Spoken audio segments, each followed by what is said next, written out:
جس کی جانب یہ معلومات راجع ہیں، جن سے ان کے نظریے قضایا متنفرہ ہوتے ہیں، یہ ہیں کہ انہوں نے سب سے پہلے شہود اور حس کے ذریعے جسم کا سفلی معائنہ کیا، اس کے بعد ان کے ادراک میں کچھ ترقی ہوئی، پھر ان کو حیوانات کے حس و حرکت کی وجہ سے ان کے نفس کے وجوہ کا شعور ہوا، پھر نفس کی قوتوں کے ذریعے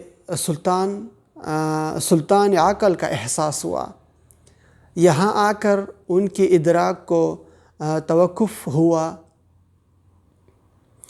انہوں نے جسم سماوی پر ذاتی انسانی کے احکام عائد کیے اور انسان کی طرح فلک کے لیے بھی نفس اور عقل لازمی قرار دی، ان کی تعداد 1 سے زیادہ کرتے ہوئے 10 تک پہنچا دی، جن میں سے 9 مرکب ہیں اور 1 منفرد۔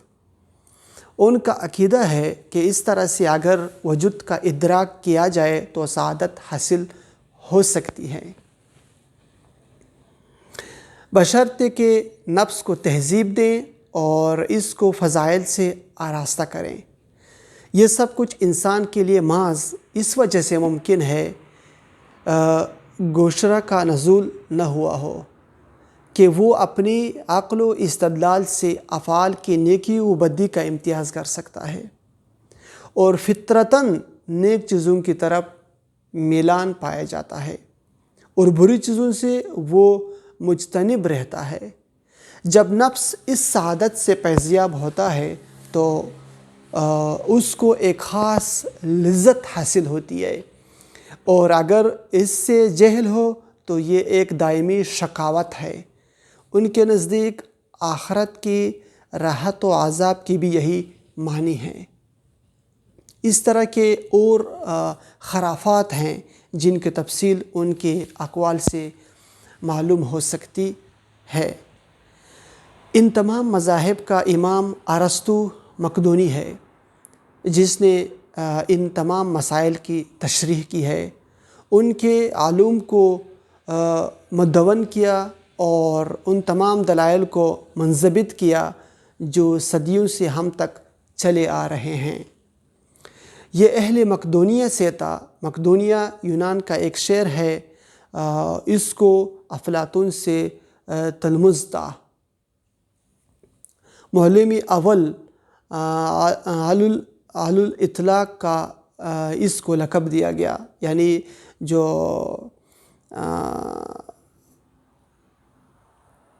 ارسطو تھا اس کو معلم اول علی الاطلاق بھی کہتے ہیں۔ اس کو فن کا استاد قرار دیا جاتا ہے۔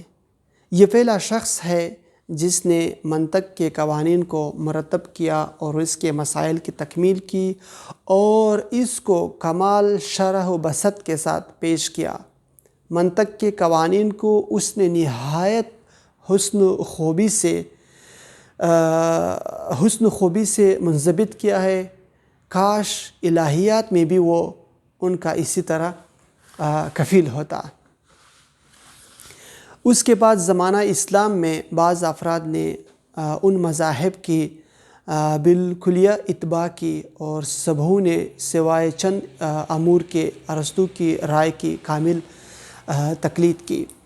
جب خلفائے بنی عباس نے معتقدین کی کتابوں کا یونانی زبان سے عربی میں ترجمہ کروایا تو اکثر اہل مذہب نے ان کا مطالعہ کیا اور علماء میں سے جن کو خدا نے گمراہ کر دیا تھا ان کے مذاہب کی پیروی کی، ان کی حمایت میں مجادلہ کیا اور ان سے چند فروعی مسائل میں اختلاف بھی کیا۔ ان میں سے مشہور ابو نصر فارابی ہے جو 4 صدی ہجری میں سیف الدولہ دیلمی کے عہد میں گزرا ہے۔ دوسرا بو علی سینا ہے جو 5ویں صدی میں خاندانی بنو بویہ سے تھا اور جو نظام الملک کے عہد میں اصفہان وغیرہ میں تھا۔ واضح ہو کہ یہ رائے جس کی احمقوں نے پیروی کی ہے کئی وجہ سے باطل ہے۔ ان تمام موجودات کو عقل اول کی طرف منسوب کرنا اور واجب الوجود کی طرف ترقی کرنے میں اسی پر اکتفا کرنا ان اشیاء کے جہل کی وجہ سے ہیں جن کی خدائے تعالیٰ نے تخلیق کی ہے۔ وجودی اول سے بہت زیادہ وسیع ہے اور ایسی چیزوں کو اللہ تعالیٰ پیدا کرتا ہے جن کا تم کو علم نہیں علیہ۔ تم نے جو محض اسبات یا عقل پر اکتفا کیا ہے اور ماورائے عقل چیزوں سے غفلت برتی ہے، اس میں تمہاری حالت بالکل ان تبعین کی سی ہے جنہوں نے محض اجسام کے ثبوت کو کافی سمجھا، جنہوں نے عقل و نقل سے آراز کیا اور جن کا اعتقاد یہ ہے کہ اللہ تعالیٰ کی حکمت میں جسمانیات سے ورے کوئی شے نہیں۔ ان کے دلائل جنہیں وہ اپنے دعووں کی تائید میں قوی سمجھتے ہیں اور ان کو منطق اور ان کے قوانین کے معیار پر پیش کرتے ہیں، دراصل تکمیلی غرض کے لحاظ سے کافی نہیں سمجھے جا سکتے۔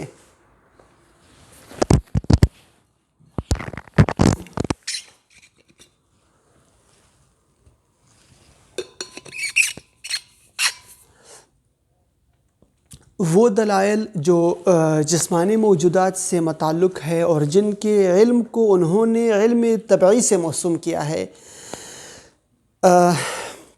غلطیوں سے مبرہ نہیں، کیونکہ حد و قیاسات سے جو ذہنی نتائج ان کے نزدیک مستنبط ہوتے ہیں ان میں اور خارجی موجودات میں مطابقت غیر یقینی ہے، کیونکہ یہ احکام ذہنی کلی اور عام ہوا کرتے ہیں اور موجودات خارجی اپنے مادے کے ساتھ متشخص ہوتے ہیں۔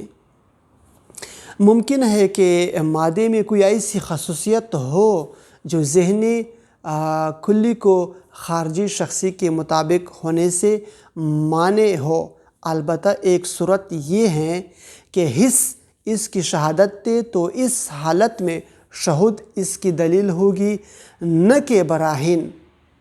تو پھر انہیں ان دلائل سے کس طرح یقین حاصل ہو سکتا ہے؟ بعض اوقات ذہن معقولاتی اولیٰ میں بھی جو خیالی سر کے ذریعے شخصیات کے مطابق ہوتے ہیں تصرف کرتا ہے، لیکن معقولاتی ثانیہ میں نہیں کر سکتا، جن کی تجرید دوسرے درجے کی ہوتی ہے۔ اس صورت میں یہ حکم تیکن کے اعتبار سے محسوسات کے درجے کا ہوگا، کیونکہ معقولات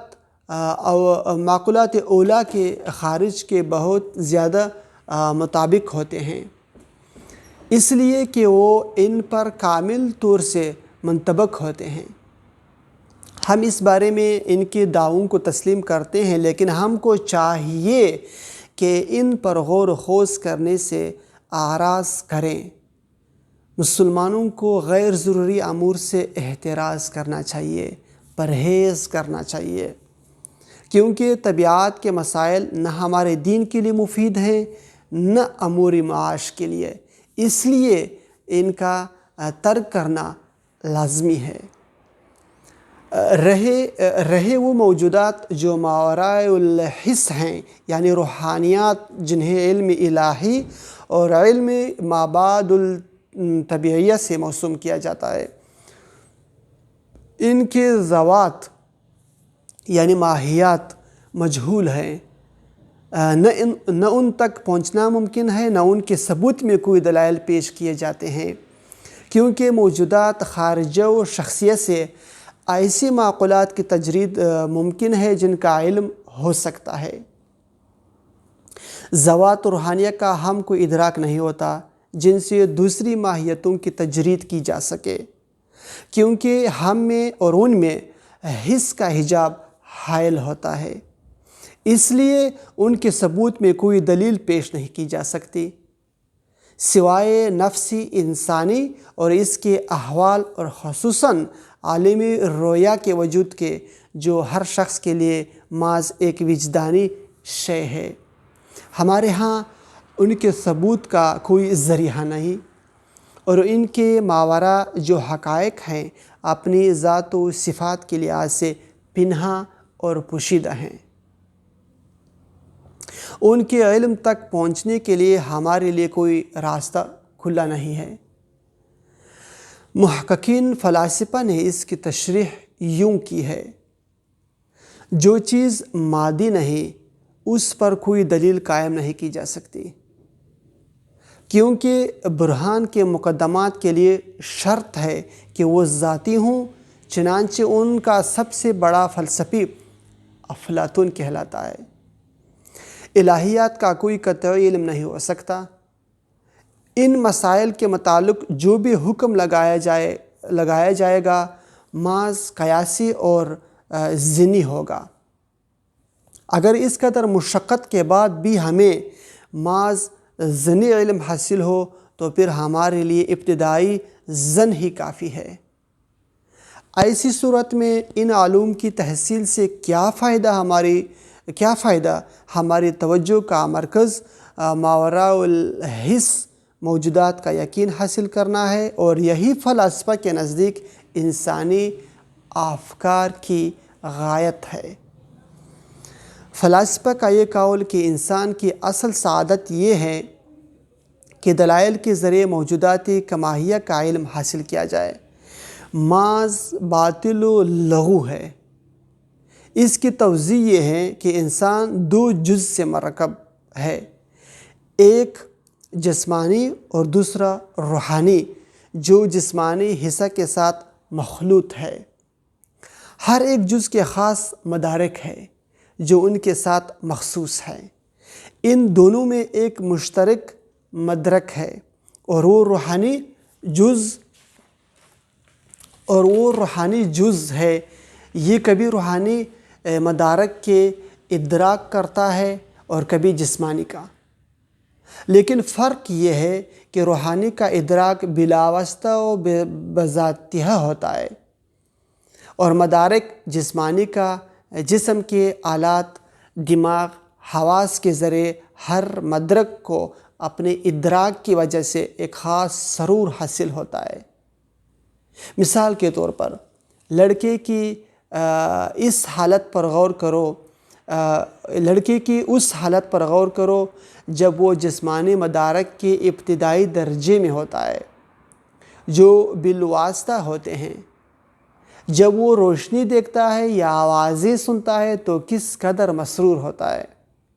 بلا شبہ وہ مسرت جو نفس کے بلا واسطہ ذاتی ادراک سے حاصل ہوتی ہے بہت قوی ہوتی ہے۔ اس لحاظ سے اگر نفس روحانی کو بلا واسطہ ادراک حاصل ہو تو اس کو ایک ایسی لذت محسوس ہوگی جس کی تعبیر ممکن نہیں۔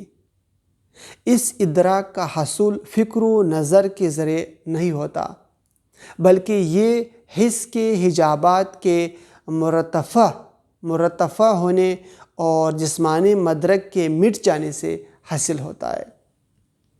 اکثر متصوفین اس قسم کے ادراک کے ذریعے اس سرور کے حصول کی خواہش رکھتے ہیں، اور ریاضت کے ذریعے جسمانی قوا اور ان کے مدارک حتیٰ کہ فکر کو بھی دماغ سے زائل کرنے کی کوشش کرتے ہیں، تاکہ نفس کو جسمانی موانع کے زائل ہونے کے بعد اپنا حقیقی ادراک حاصل ہو جائے، جس سے اس کو ایک خاص ناقابل اظہار لذت محسوس ہو، اور یہ جو کچھ بھی انہوں نے بتقدیری صحت باور کیا ہے ان کے مسلمات سے ہے۔ باوجود اس کے یہ بیان ان کے مقصد کی تشریح کے لیے کافی نہیں۔ فلاسفہ کا یہ قول کہ اس قسم کی ادراک اور لذت کا حصول براہین اور عقلی دلائل کے ذریعے ہو سکتا ہے محض باطل ہے، جیسا کہ ہم نے پہلے بیان کیا ہے، کیونکہ براہین اور ادلہ کا تعلق مدارک جسمانیہ سے ہیں جو قواعد دماغیہ مثلاً خیال، فکر اور ذکر پر مشتمل ہوتے ہیں۔ لیکن اس ادراک کے حصول میں سب سے پہلا اصول یہ ہوتا ہے کہ تمام دماغی قوتوں کو زائل کر دیا جائے، مٹا دیا جائے، کیونکہ یہ اس کی راہ میں حارج ہوتے ہیں، عائل ہوتے ہیں، رکاوٹ ڈالتے ہیں۔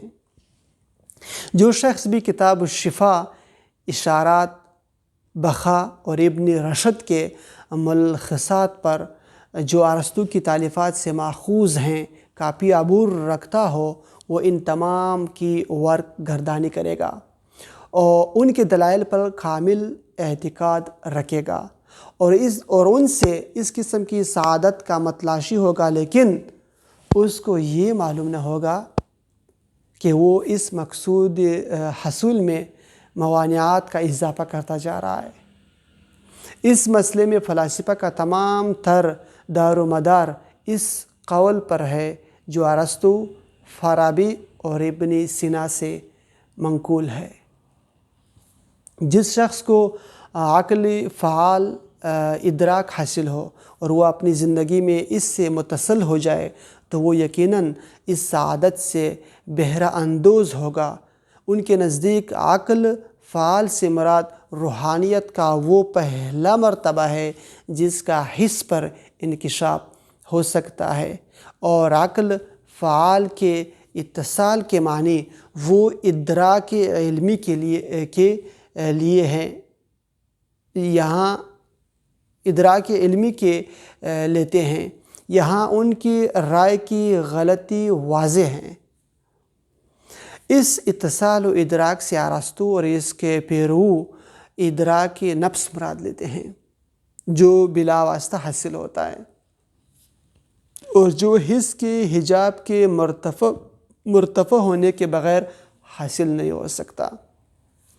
ان کا یہ قول بھی باطل ہے کہ جو لذت اس ادراک کے حصول سے حاصل ہوتی ہے وہ اصل سعادت موعودہ ہے، کیونکہ ہم پر یہ امر واضح ہے کہ نفس کے لیے بلا واسطہ ماوراء الحس مدرک ہوتا ہے، جس کے ادراک سے اس کو انتہائی لذت محسوس ہوتی ہے، لیکن یہ یقین کے ساتھ نہیں کہا جا سکتا کہ یہی عین اخروی سعادت ہے، بلکہ یہ منجملہ ان لذات کے ہے جو اس سعادت کے حصول کا ذریعہ ہیں۔ فلاسفہ کا یہ قول کہ انسان کو ان موجودات کماہیہ کے ادراک کے ذریعے اس سعادت کا حصول ہوتا ہے محض لغو ہے، جھوٹ ہے۔ یہ ان اوہام و اغلام پر مبنی ہے جن کو ہم نے اصل توحید کے مسئلہ میں پیش کیا ہے۔ فلاسفہ کا یہ قول کہ ہر انسان اعلیٰ اخلاق کو اختیار کرنے اور مذموم افعال سے اجتناب کرنے اور اپنے نفس کی اصلاح کرنے میں آزاد ہے، اس امر پر مبنی ہے کہ نفس کی وہ لذت جو اس کو اپنی ذات کی ادراک سے حاصل ہوتی ہے وہی اصل سعادت موعود ہے، وہی اصل سعادت موعود ہے۔ ہم نے بیان کیا ہے کہ سعادت اور شقاوت کا اثر جسمانی اور روحانی ادراکات سے ورے ہے یا ماورا ہے، لیکن حکماء کے نزدیک اس تہذیب و اصلاح نفس سے جو معرفت حاصل ہوتی ہے ایک خاص بہجت و سرور بخشتی ہے جو محض روحانی ادراک کا نتیجہ ہے، لیکن اس سے ماورا جو سعادت ہے اور جس کا ہم سے وعدہ کیا گیا ہے وہ ایک ایسی شے ہے جو ادراک کے احاطے سے باہر ہے۔ ابن سینا نے اپنی کتاب مبدات معاد میں اس کے متعلق تنبیہ کی ہے۔ معاد روحانی اور اس کے حالات ایسے ہیں جن کا ادراک عقلی دلائل اور قیاسات کے ذریعے ہو سکتا ہے، کیونکہ وہ ایک محفوظ طبعی اصول اور ایک خاص طریقے کے تحت ہیں۔ اس لحاظ سے ہمارے دلائل میں بہت کچھ گنجائش ہے، برخلاف اس کے معادی جسمانی اور اس کے حالات جن کا علم برہان کے ذریعے ممکن نہیں، کیونکہ کسی اصول کے تحت نہیں۔ اس کو شریعت محمدیہ صلی اللہ علیہ وآلہ وسلم نے جس کی حقانیت میں کوئی کلام نہیں تفصیل کے ساتھ بیان کر دیا ہے۔ اس کے مطالعے سے اس کے تمام حالات کی توضیح ہو سکتی ہے۔ جیسا کہ اب تم کو معلوم ہو گیا ہوگا، فلاسفہ کا یہ علم ان کے مقاصد کے لحاظ سے ناکافی ہے، اور ساتھ ساتھ وہ شرائع سے بھی اختلاف رکھتا ہے۔ اگرچہ یہ دلائل ان کے مقصد کے لحاظ سے کافی نہیں، لیکن ان کے قوانین، جس حد تک ہم نے مختلف استدلال کے قوانین کا مطالعہ کیا ہے، کمال صحت پر مبنی ہے۔ یہ ہے اس فن کا محاصل۔